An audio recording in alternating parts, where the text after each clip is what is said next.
Greetings, Word Horde. We're here with an exciting option for you.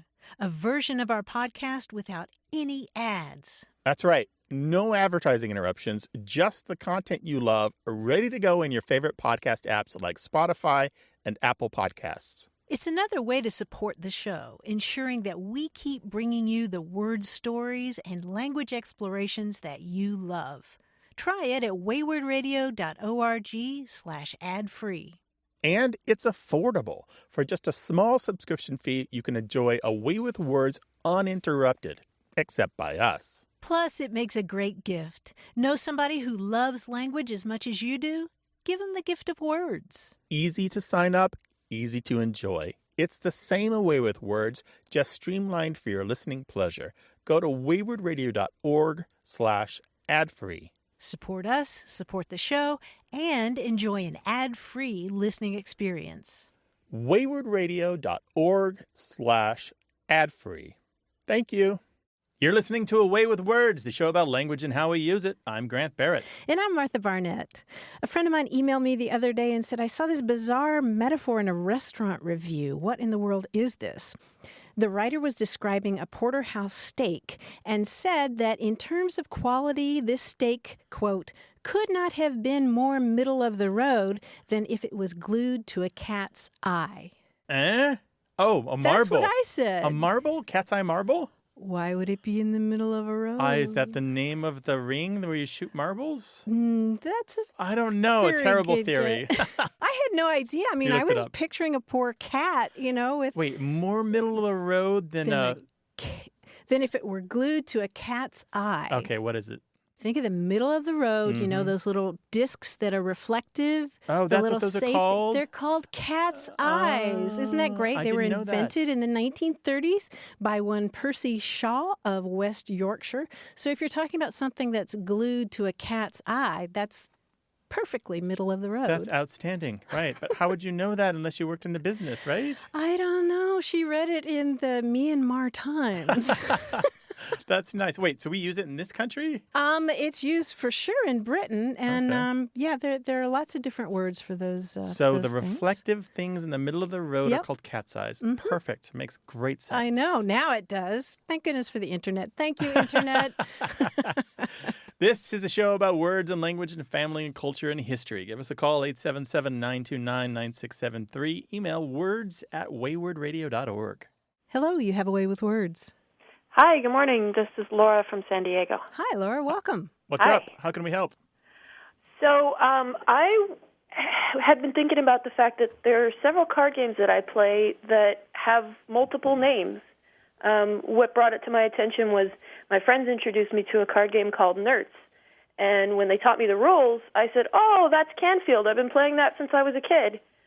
And there's several other games that are like that. And I was just kind of intrigued by the idea that there's these card games that the rules are the same, but people know them by many different names. Is Nertz the one that involves shouting Nertz really loudly? Yeah, when you win, you shout Nertz. Because I remember my parents growing up, playing we shouted Canfield. I was going to say. I thought Canfield was a type of solitaire. I actually just looked it up recently, and it turns out that if you play Nertz alone, you're playing Canfield. Oh. But growing up, I learned Canfield as the group game. Oh, okay. Oh my gosh. See, there we go. This is all over my head. I don't know either of those games. But I love this because... And I just learned that Canfield is the name of the casino owner who invented the game. That's right. Robert, was it? Robert Canfield? I'm not sure. He died, actually. He fell in the New York City subway, and he cracked his head and died from that. Oh, that's terrible. You want his story to be something dramatic at the poker table, but no. Oh. So you're not going to tell me that Nertz is named for Mr. Joe Nertz? Not that I know of. No, but first I want to address the reason that she called, which is why there are all these names. Right. Because these games are still a part of the language. I mean, what we call them still behaves by the principles of slang and insider groups and the way we think alike people like us, how we exclude others intentionally or include others intentionally. And certainly these games are passed almost in the same way that folklore is passed from person to person. I mean, most people who learn these games learn them by word of mouth from Yep. somebody else and not from like a Hoyle's rule book or anything like that. Right. And so the names, too, are part of that. The names can be changed.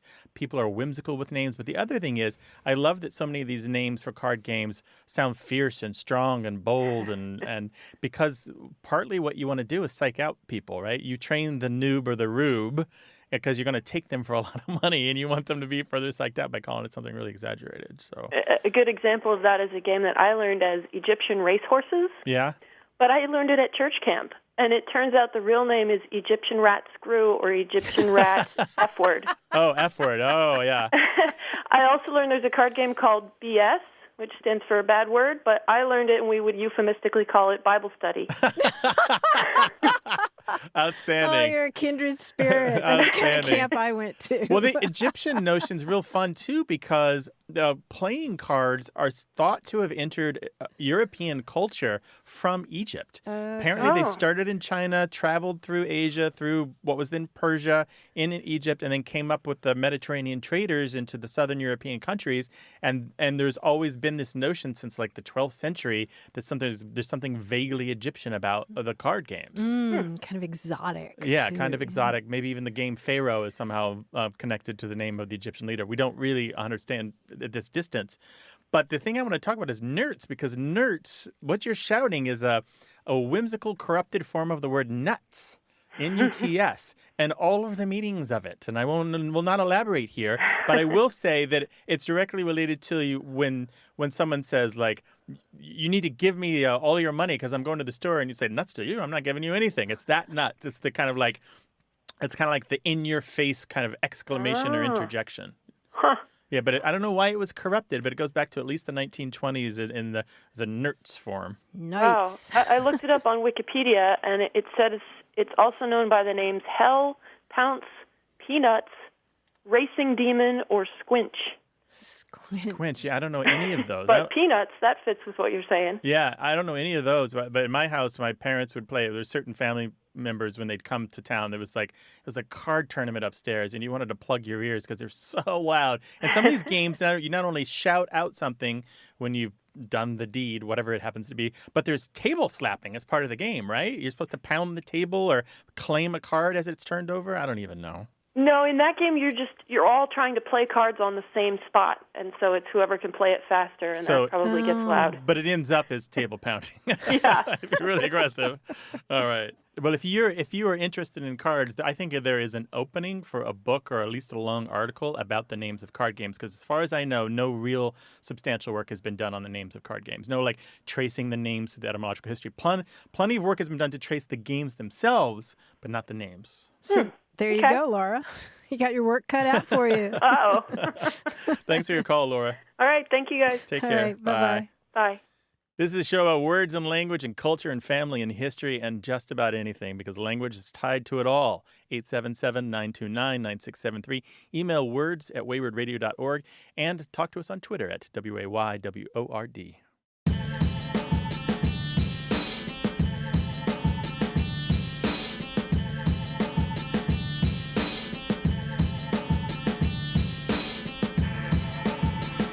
You remember our conversation about examine your zipper? Yeah. Different ways that you can tell people that they're Flies undone. Yeah. And probably the most common one, the one that I knew of, was XYZ, right? Examine your zipper. We heard from Nina Lyons, and she says, in Pittsburgh, we say Kennywood is open. What's Kennywood? A local amusement park. Oh. Is that like Kenny Rogers? Is that like No. I don't know, like Dollywood? I was just thinking like a okay. It's an amusement park. She said just the other night, this happened to my husband, and he said, why didn't you tell me Kennywood was open? She said, I didn't notice. I'm borrowing that one. 877-929-9673. Hello, you have a way with words. Hi, this is Allison. I'm actually calling from San Diego, California. You're nearby. What's on your mind? So I have this phrase that my husband says every now and then that I have no clue where it came from or exactly what it means. And I've been searching everywhere, and the only thing I could find was sort of a similar version of the phrase as a Dan Ratherism. Oh boy, So- that's a deep category. What's this one? Okay, so what he says sometimes is sure if a frog had a pouch, he'd carry a gun. And what does he mean by it? If a frog had a pouch, Well, he'd carry a gun. What he tells me is that it's sort of sarcastic, saying, I would if I could, but I can't, so I won't.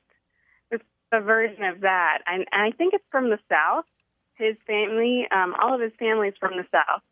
And no one in my family is from the South. So, sometimes there's other things that I'm not quite sure what he's saying, but that's a whole other thing. And what made you connect it to Dan Rather?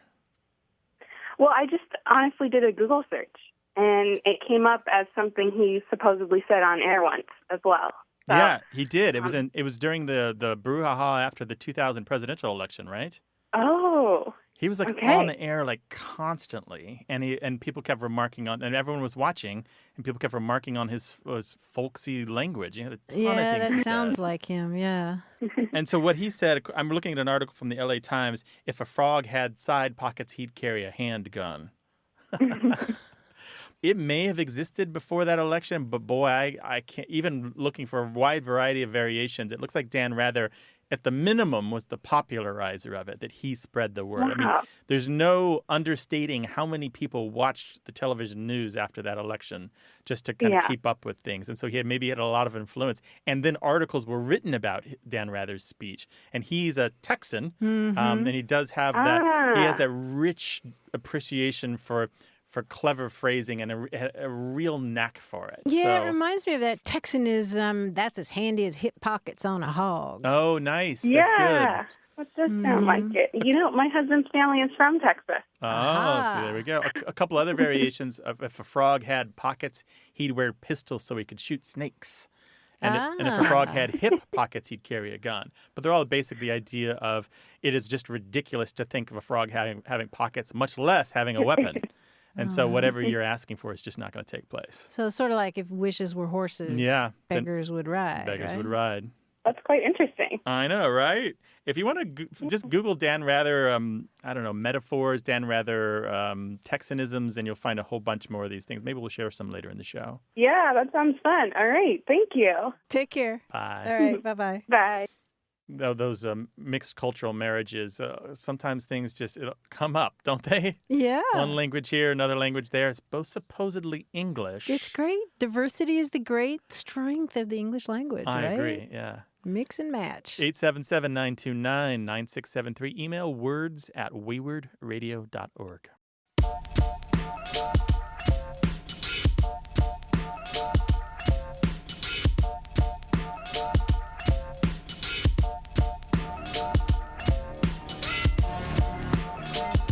If there's one buzz phrase I'm ready to see go the way of all other old buzz phrases, it's dumpster fire. Oh, like tire fire. Dumpster fire meaning a very, very bad situation. Right, where nothing seems to have a resolution and everybody's bickering and it's the worst it could possibly be. Yeah. I think it's been around for fewer than 10 years. Yeah, but, I think so. And I think it started in the sports writing world. Oh, did it? Yeah, or that's where it was popularized. But all of a sudden, I'm just seeing it everywhere. There was a headline in the Weekly Standard, our national dumpster fire.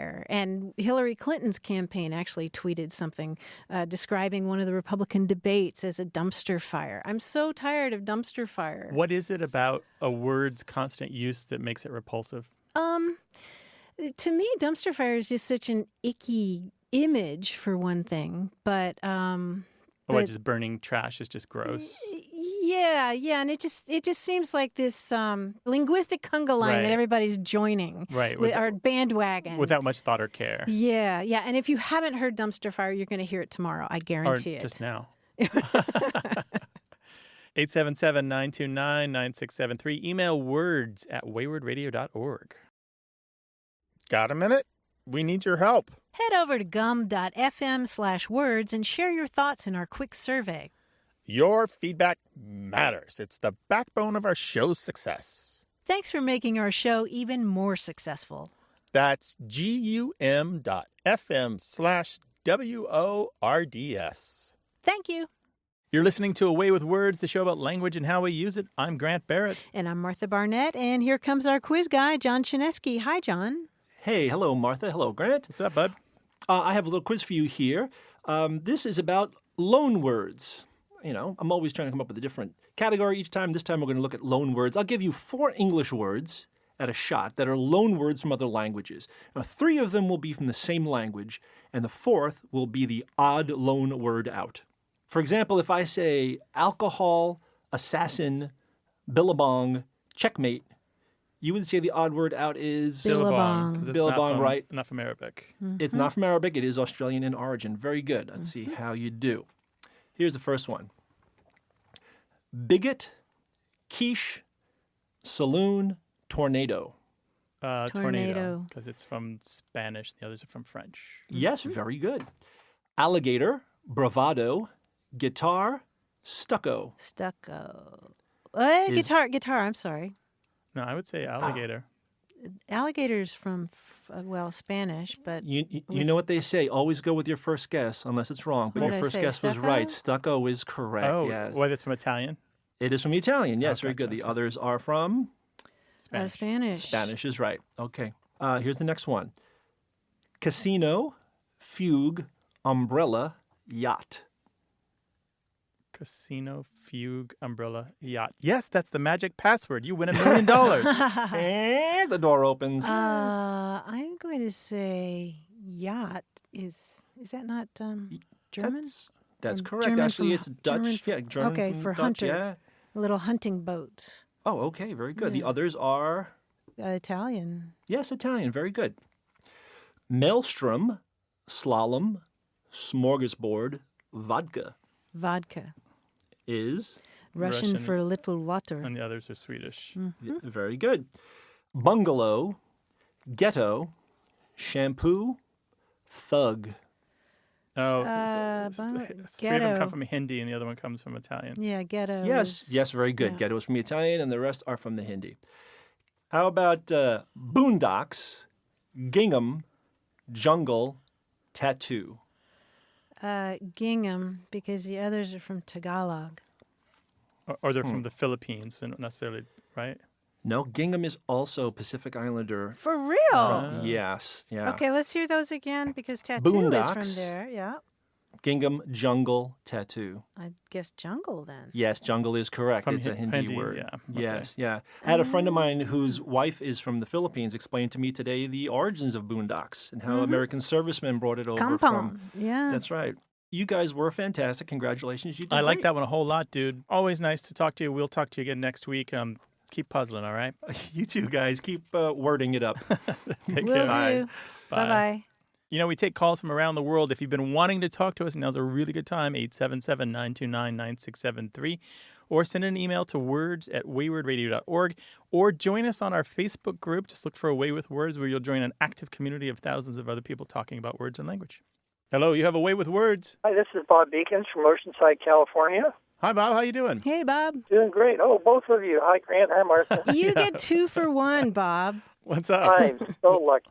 What can we help with? Well, I was selling real estate down in Mexico, down in Baja, and I knew about the police that are occasionally taking what's called a mordida, which is a bribe if you're about to get a ticket.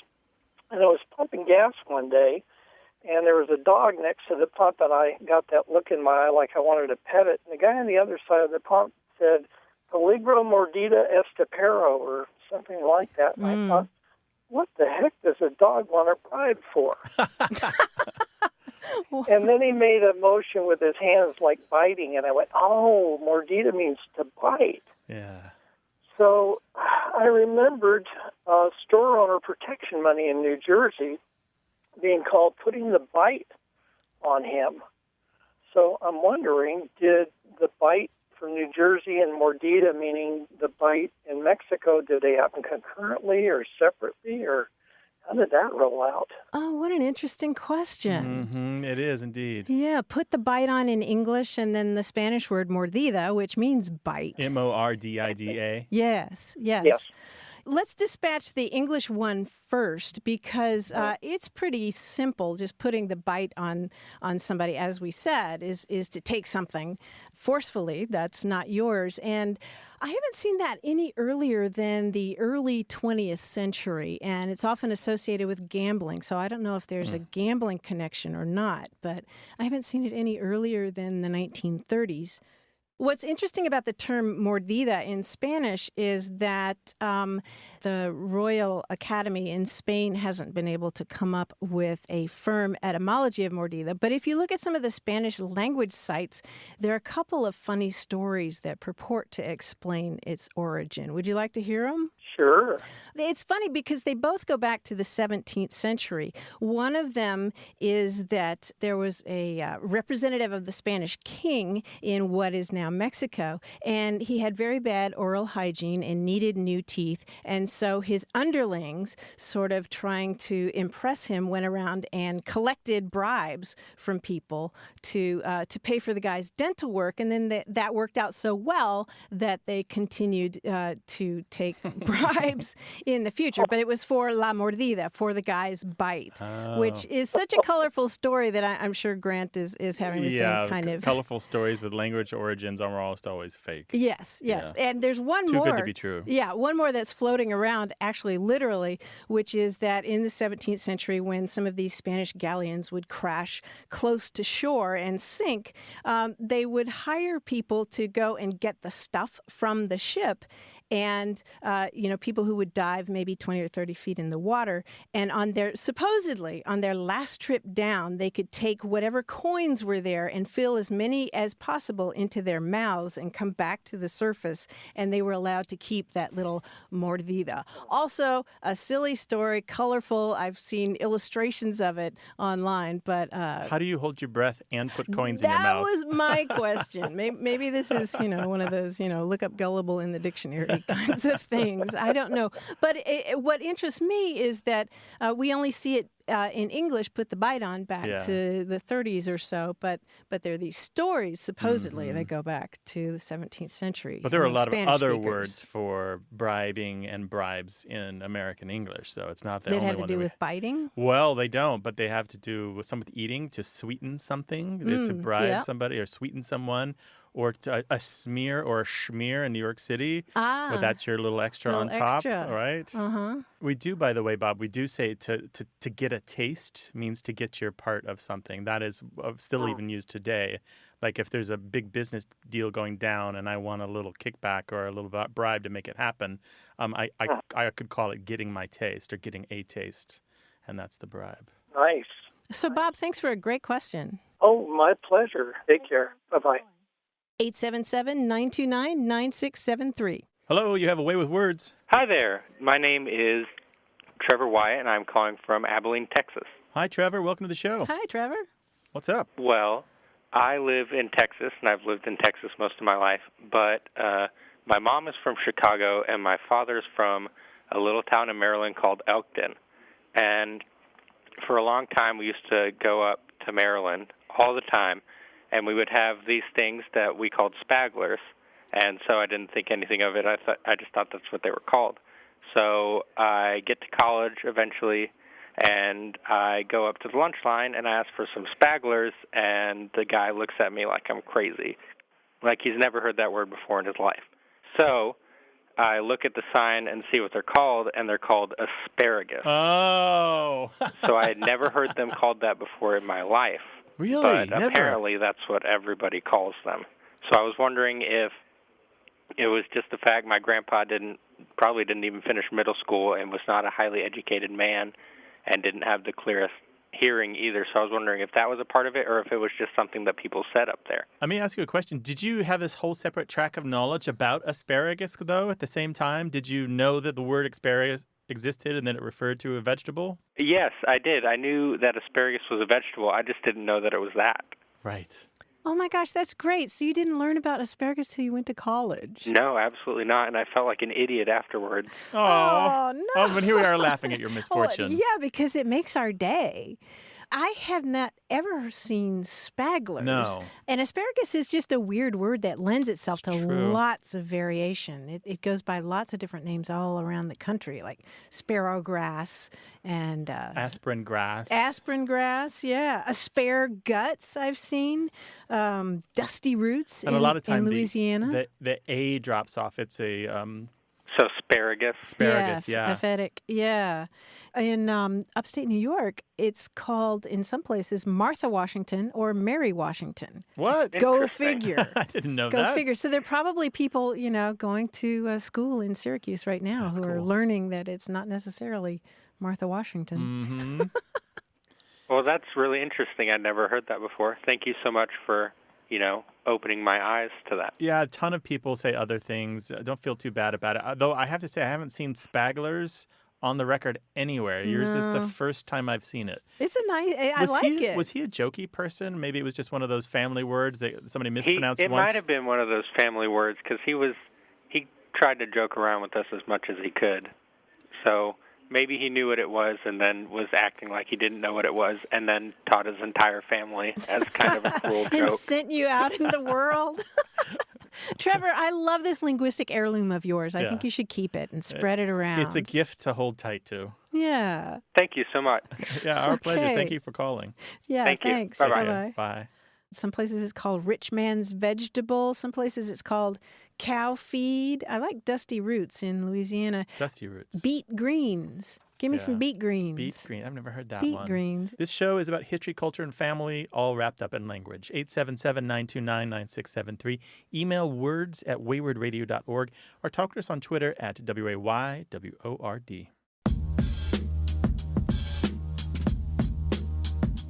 Grant, earlier in the show when we were talking with Allison, you were talking about Dan Ratherisms, these little things that he comes up with. And I have to say that my favorite of all time was when he described something as being shakier than cafeteria Jell-O.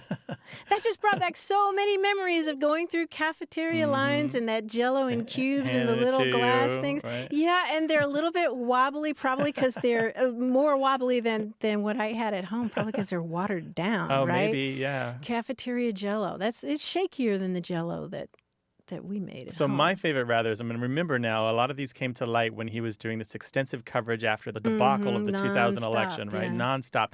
And he's talking about his endurance and his ability and willingness to sit there and keep reporting the news as it happens. And he says, when it comes to reporting a race like this, I'm a long-distance runner and an all-day hunter. And I just love that. It's just the two different ideas of a guy who's going to hunt down the story and just keep going until, past the marathon and Past double the marathon, Red Bull. triple marathon. Yeah. 877-929-9673. Hi, you have a way with words. Is this Martha? This is Martha. Who's Hi, this? I'm Elizabeth Bird calling from Bozeman, Montana. Well, welcome, Elizabeth. Hi, Elizabeth. What's Good up? to talk with you. Hi, Grant. So my question was, I read in an article in the paper, I don't remember if it was a local article or an AP piece, but it mentioned a pitch battle. And I had always thought it was pitched with an ED battle. And I kind of perused the definitions of pitch in my dictionary and didn't really find something that seemed to fit. And then yesterday I heard another news piece where they were talking about starvation had reached a serious pitch. And I wondered if pitched battle and a pitch of extreme is the same pitch and how it's related to the other definitions of pitch. You've chosen a real humdinger of a word. Pitch is super complicated here. I want to address your specific question, though, about whether or not the newspaper article should have had pitch battle or pitched battle, whether or not there should have been ED after pitch. And it should have been pitched battle, Pitched. That's the standard form of that compound. Unless they were actually throwing a black sticky substance at each other, it probably should not be a pitch battle. Or it occurred in a baseball stadium. Right, a pitch battle. They're just, I don't really, Was it a baseball game? No? No. So Yeah, the you black are sticky right. stuff, the tar-like stuff, that's a whole different pitch. And it's even got a different etymological origin. This other pitch has all these different meanings, and they're all connected, but we're not quite sure how to say we, meaning dictionary makers. So pitch as in pitch of the voice, pitch as in the angle of a roof, pitch as in to throw something. And then we now have this pitches and pitched battle. This particular one is related to pitching a tent. You put up your tent. It's called pitching a tent. You put your stakes in the ground. You put the poles into place. You create a shelter with an angled roof. Perhaps that has something to do with it. Maybe it's related to pitch as an angle. And the other thing it has to do with is a pitch as in a football pitch, what the British would call the field where they play soccer, right? Because both of these are referred to a very specific place for a very specific action. Formerly, a pitched battle was a battle at a prearranged time and place. Martha is going to muster her troops. I'm going to muster mine. We're going to meet at the beach at dawn. We're going to beat each other with pool noodles, whatever the battle is. But that's our pitched battle, right? Because we've planned it. We've bought our ranks and our forces, and we're coming in with a plan. However, it's moved on a little bit to mean any really violent confrontation between large groups of people.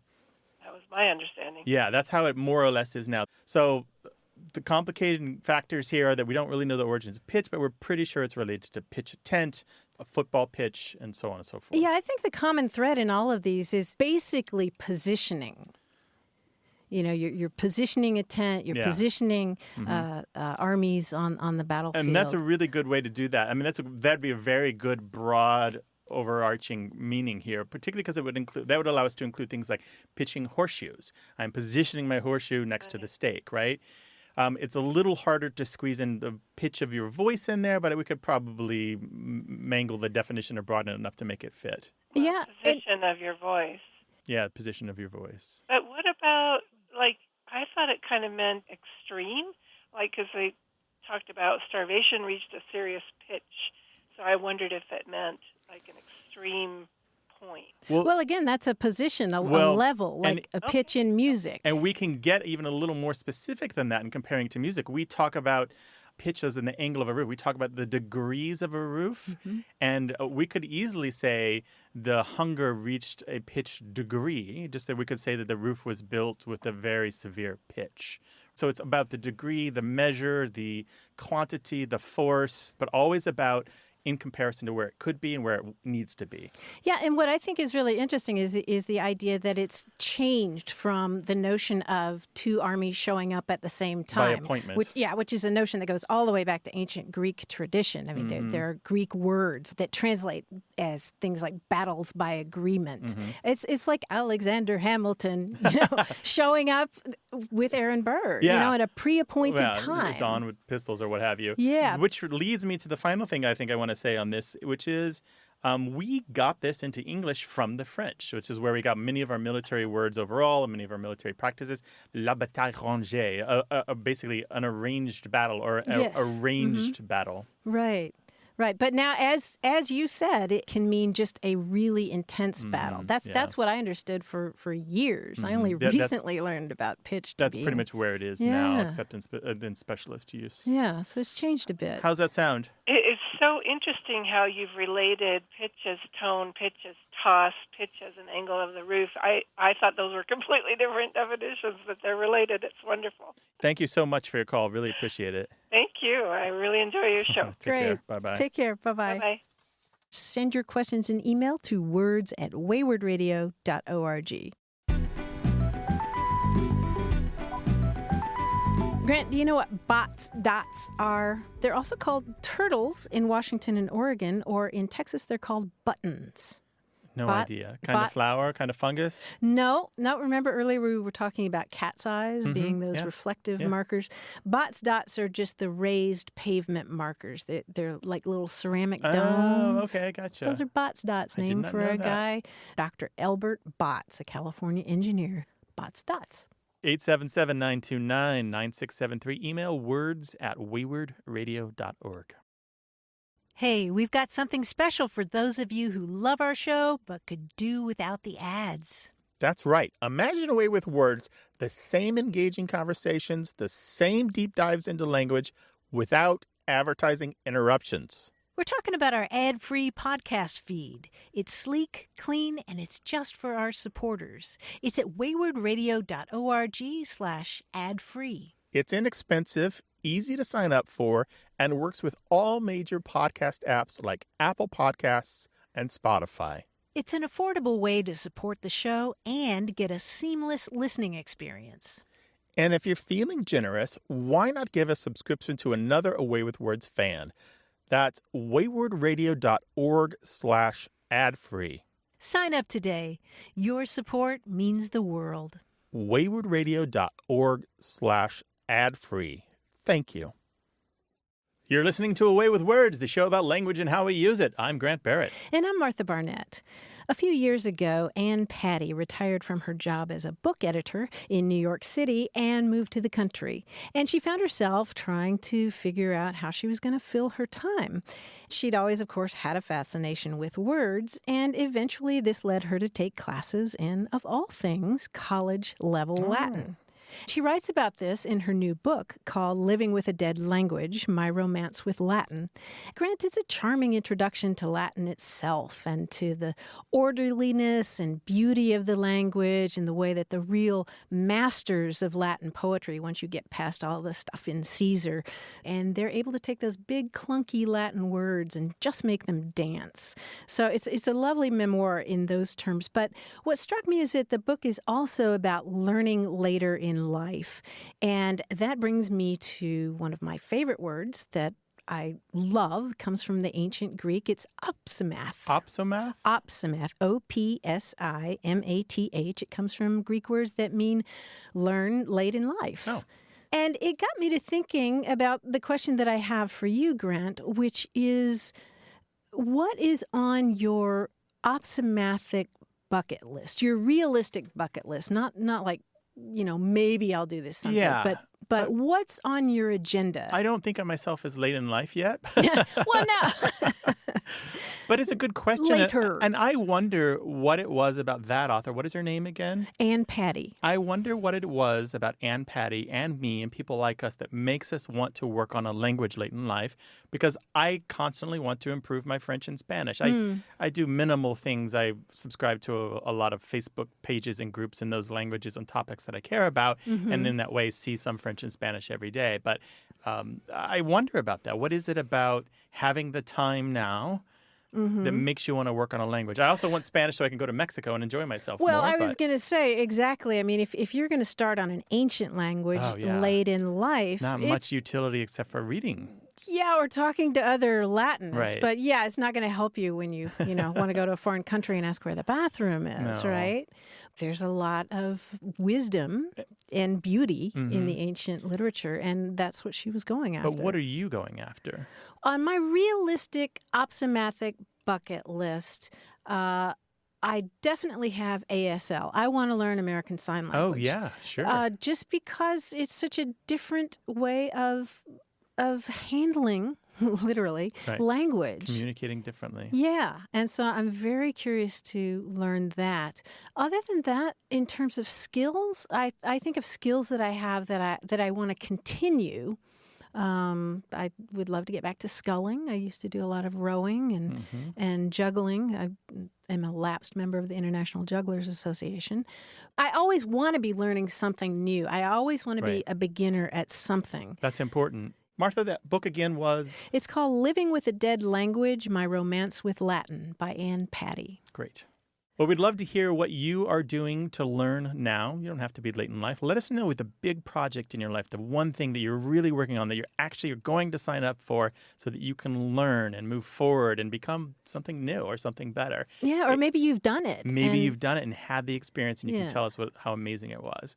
877-929-9673. Or if it's really long, throw it in an email to words@waywardradio.org. Hello, you have a way with words. Hi, how are you? This is Brandon Smith. I'm calling from southern Vermont. Southern Vermont? Well, welcome, Brandon. It's sunnier in southern Vermont than it is in northern Vermont, right? It's true. It's like the banana belt of the state, you know? Banana creamies. What's on your mind, dude? Tropic. What can we help with? Hey, I was wondering about a couple words that my grandfather used to use in Mississippi. So that's where I was born. Half of my family was there, and I used to go there in the summers as a kid. Whenever I'd show up, he'd always say, hey, pussle-gut. So that's one that I'm kind of curious about. And another one, we used to go fishing in the bayous over in Louisiana. And a term that he used over there would be when we heard a noise coming from the bushes or out in the bayou somewhere, and we didn't know what it was. He'd always say it was a wampus cat. And those two things, I've never really looked up or known what they were, so I was wondering if you could help me out. Brandon, I'm curious about how he used those. For example, did he imply that a wampus cat was something scary? Yeah, I think so. Yeah, I think it was kind of meant to create a vague critter kind of out in the bushes. You know, I don't know if he meant to necessarily scare us, but it certainly wasn't a friendly pet that we were going to go find. You know? Right. Okay. And when he said, "Hey, pussle-gut," puzzle-gut? With Z's or S's? Puzzle. I think it was S. I think. Oh, okay. Pussel maybe. Okay. So was that affectionate? Was it teasing? Yeah, it was a bit teasing, kind of tongue-in-cheek. You know, he's just kind of picking on us, I think, was his intention. Uh-huh. Did you have a potbelly? No, I didn't, but, you know, I don't think it would have mattered to him. I think he would have used it either way. Well, I asked for a reason, not just because I was curious about your body type, because the puzzle part is very related to the word pus, as in the liquid that's inside a blister. Huh. Yeah, and so the idea is that you have a pot belly or a big belly. Like you have like a swollen gut. Yeah, you have a swollen gut. I guess I kind of assumed that's what it was, but I really had no idea, you know, like a little pot belly kind of thing. Yeah, and there's lots of record of this. The Dictionary of American Regional English, or one of our trusted sources here, has a really great entry on this. They take it back as far as 1909, where it pops up in an academic book series called Dialect Notes, and it's never been very common, but it's still out there. That's great. Yeah, right? It's cool. And then wampus cat. Now, I'm sure you Googled wampus cat. Did you? I actually haven't. You know, the two I was going to, but I figured I'd call you first. Do it, because there's a ton of information. It's a classic folklore animal from American culture. We have a ton of these. It's kind of up there. It's not as famous as Bigfoot, but maybe it should be. It'll pop up in story after story, campfire tales, fiction, nonfiction. It's gotten the full kind of folklore treatment from experts. It's really interesting. Even the Wikipedia entry, and I hesitate to say this, is not terrible on it. And some of the pictures are hilarious. If they imagine like a man cougar creature with like a spear and, you know, a loincloth like poised to attack or something like this. It's really interesting. Poised to attack the wampus cat? No, the wampus cat is that. Actually, yeah. Wow. Some of the illustrations are just hilarious. Wampus cat. Yeah, no kidding. That's great. I'll have to carry that one on with my son. Yeah, definitely. Yeah. I had no idea I had the backstory like that. Yeah, Well, Google it. Find the stories. Are you going to carry on puzzle-gut as well? Yeah, why not? They're just kind of fun things, you know. It's just like a term of endearment. I've always remembered it. I mean, I was probably, 5 years old the first time I heard it, or younger. Yeah, it's kind of sweet. Man, if you were a 5-year-old, you could have had that cute little pot belly that kids have. Yeah. Yeah, it's probably true.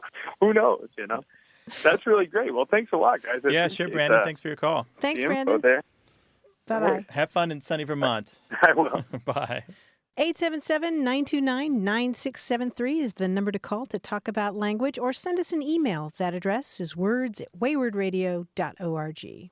Hello, you have a way with words. Hi, this is Peg Tanner, and I'm in Springfield, Illinois. Oh, hi, Peg. How you doing? Hello, Peg. Hey, hi. What can we do for you? Well, I have a saying that I hadn't heard before when I went to Eastern Illinois University. My friend BJ's grandfather had a strange comeback for "How are you?" We would walk in the door and we would say, "Granddad, how you doing?" And he would always say, "Forked end down." And he was born in 1894, and he lived on a farm near Reardon, Illinois, which is close to Charleston. And so he was a farm boy. And I believe when you say forked end down, it's because your hay fork is down, you're fit and ready to work. Everything's okay. So when he would say that, it meant that he was in good operating condition, right? Yeah, everything was fine. Okay. If he was forked end down. Forked end down. Peg, have you ever drawn a stick figure? Of course. Okay. Which end of that is forked? The top or the bottom? The bottom, yes. The other end looks like a spoon. Yeah, yeah, exactly. So if your forked end is down, both of your feet are on the floor. Yeah, that's interesting. Very interesting. Yeah, so you're not laid up and with illness, or you're not sleeping, you're not relaxing. Yeah, And you're not feet up. that's Yeah, right. yeah. You're not feet up. You're still standing. Yeah, That's how I think of not it. like You're a- still standing. Not like a dead Yeah. bug in the windowsill. Yeah. Yeah. So it's a pretty simple explanation. I've seen descriptions of people riding bucking broncos and going forked end up, when they get thrown from the horse. Aha. Uh-huh. I see. Yeah, but if you're forked didn't- end down or forked end down, then you're standing tall. Ready to go.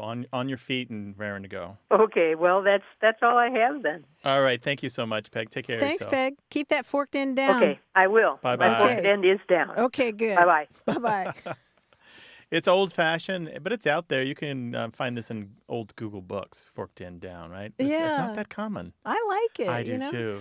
Because It takes you just a second for it to click, right? Just a second. What? Yeah. Oh, yeah. Yeah, I think that's going to be my new response when people say, how are you doing? Because how often do they really want to know how you're doing? Almost right? never. It's just Right? custom. Forked end down. 877-929-9673. Email words@waywardradio.org or join us on Facebook, where we've got a really lively Facebook community. Just search for Away with Words.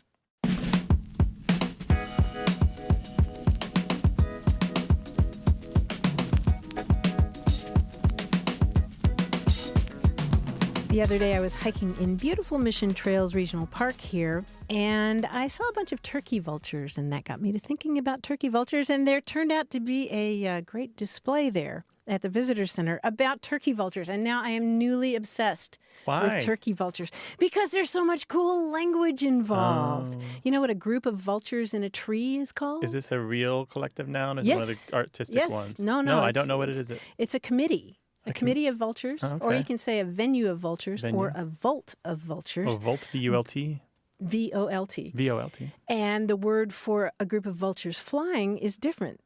It's kettle. A kettle of Kettle, vultures. like K-E-T-T-L-E? Yes. Oh. And then a group of vultures that is feeding on a dead animal Yeah. is called a wake. Awake. A wake of vultures. Oh. Yeah. These are terms that ornithologists use. These are real terms Yes, or jokey yes. terms? No, they're, Oh, they're okay. terms that ornithologists use. Another cool thing about them that I learned is that, did you know that vultures, to cool themselves, will pee on their legs? No, how is that cool? It's called urohydrosis, from Greek for urine sweating. Oh, okay. It evaporates and cools their legs. Congratulations. Another reason not to hang around with the vultures. And their Latin name, Cathartes aura, means cleansing breeze. So, bald heads, the smell of carrion, and pee on their legs. Yeah. They're remarkable creatures. But they're the waste management business of nature. America's strongest. Yes. 877-929-9673. Email words@waywardradio.org. Hello, you have a way with words. Hey, this is Daniel in Dallas, Texas. Hey, Daniel, welcome. How you doing? What can we help with? My best friend growing up, whenever we would be hanging out with a group of people, he was kind of the cool one of the group. And whenever we'd get bored, things would slow down, and he came up with an idea of what he wanted to do. He would say, let's blow this popsicle stand, and then he would just get up and kind of walk off, and we would follow him. I always thought he made it up. And then I found out recently that other people have heard that before. And so I was just wondering why are we blowing up popsicle stands? And why that means having a good time, although I can see why it might be a good time. There's two parts to this. The one that's most operational would be the word to blow, which is meant to leave since well into the 1800s. Very slangy uses, of course, but if you blow, you're blowing out of here. You're blowing on through. You're done. You're gone. They're sailing away with the tide winds. So the pop stand part is really complicated. Well, a popsicle stand is how many people say it today, but it was originally pop stand, and pop for soda isn't universally known, so people replaced it with popsicle, which is more universally known. So a pop stand was just a place where you'd go get a soda back in the day, like the 50s or 60s. And then by the so basically you're just leaving this place where you just had a refreshment. That's it. And then we replaced it with a bunch of other things. There are a wide variety of variations on let's blow this whatever, popsicle and popsicle stand is just the most current one. There are a couple places that I think had a lot to do with blow this whatever coming into the fore of kind of slang usage. There was the 1953 movie The Wild One with Marlon Brando. And also in 1973, there was a book called A Good Day to Die by Jim Harrison. And that book was a bestseller. And there's a line in there with some coarse language we can't use on the air. But he says, let's get ready and let's get out of this pop stand. And that's one of the first places that we can find pop stand being used in that way. But it refers specifically to like a place where you'd get an old-fashioned soda. Yeah, that makes more sense to me than a popsicle stand. I've never seen a popsicle stand. Exactly, but a pop stand for sure. Yeah. Like a drugstore, soda fountain. Yeah, or just something at the fair or something where they're serving up. That makes a lot more sense. I had just had a little aha moment myself. So that's it, and then here we are still saying it. But it's always had a tinge of the cool cat saying it. So it's interesting that your friend who fashions himself as the cool one kind of retains that. It's never been really nerdy usage. It's always been like, I'm the leader of this group. Let's blow this joint. Let's get out of here. Yeah, I'm picturing James Dean, in tight pants and cigarettes rolled up in his short sleeve. Well, that's how Brando is in that film I mentioned. Oh, okay. He's well, there very you go. much like that. I think I misremember it maybe, but I believe it's a motorcycle gang, and they're tough dudes, and they come into town and they cause a lot of They trouble, drink some trouble pop for the and good they citizens. leave. Well, it was a different time. They couldn't have him doing heroin. And it's funny, though, with that masculine image, though, and then it being a pop stand and then changing to a popsicle, which is honestly not that masculine of an item at all. Right. Well, the pop stand, there are cultural notions around soda and places that kids gather. There's really what we're talking about here is you got to go back. You can find it in the newspaper. Screeds written against pool halls. It's in movies and plays and soda stands and restaurants and diners because that's where the kids gathered. And if the kids gathered, they must be up to trouble. So it's not so much the soda, it's the people who are attracted to it. That makes perfect sense. Cool. Thanks for your call. Really appreciate it. Yeah, thank you so much for answering my question. All right. Take care. All now. right. Take care. Bye-bye. Bye. What do you say when you want to leave someplace? Call us 877-929-9673 or send it to us in email. That address is words@waywardradio.org. At the top of the show, we were talking about cat's eyes, those reflective markers on roads. Mm-hmm. And it made me think of another of my favorite words, which is chatoyant. Chatoyant. C-H-A-T-O-Y-A-N-T. Chatoyant. Yes. Cat-like. Yep. Chatoyant means glowing like a cat's eyes. Oh, chatoyant. Yeah. Oh. And that phenomenon where you see a cat's eyes glowing is called eye shine. Eye shine. I have heard that one. Yeah, and it's because there's a little membrane behind the retina that reflects light back. And eye shine is different in all different kinds of animals. I remember in Central Florida, I used to go wolf spider hunting, which they have chatoyant eyes as well? Yes. Ooh. Yes, it's crazy. You can look up how to do this on the internet, but I used to do it as a kid looking for wolf spiders and alligators when I would go to a swamp. Isn't that cool? That's cool. So in the cartoons, when they show eyes peering out of the darkness, it can actually happen. Yeah, if you have a flashlight. 877-929-9673. Email words@waywardradio.org. And we're on Twitter @WAYWORD. Want more Away with Words? Listen to years of past episodes at waywardradio.org or find the show in any podcast app or on iTunes. Our toll-free line is always open, so leave us a message at 877-929-9673 and we'll take a listen. We love to get your messages at words@waywardradio.org or hit us up on Twitter @WAYWORD and look for us on Facebook. This program would not be possible without you. Grant and I are out to change the way we listen and think about language, and you're making it happen. Thanks also to senior producer Stephanie Levine, director and editor Tim Felton, director Colin Tedeschi, and production assistant Emma Kelman in San Diego. In New York, we thank quiz guy John Chinesky and that master of keeping it real, Paul Ruist at Argo Studios. Away with Words is an independent production of Wayward Inc. From the Recording Arts Center at Studio West in San Diego, I'm Martha Barnett. And I'm Grant Barrett. So long. Bye-bye. Hey, listeners, we have a favor to ask. We'd love for you to fill out our listener survey at gum.fm/words. Your feedback is crucial. It's quick, and it helps us make our show even better. It shapes our show, helps us plan, and ensures we're bringing you the content you love. That's gum.fm/WORDS. Thanks for being a part of what we do. Thank you.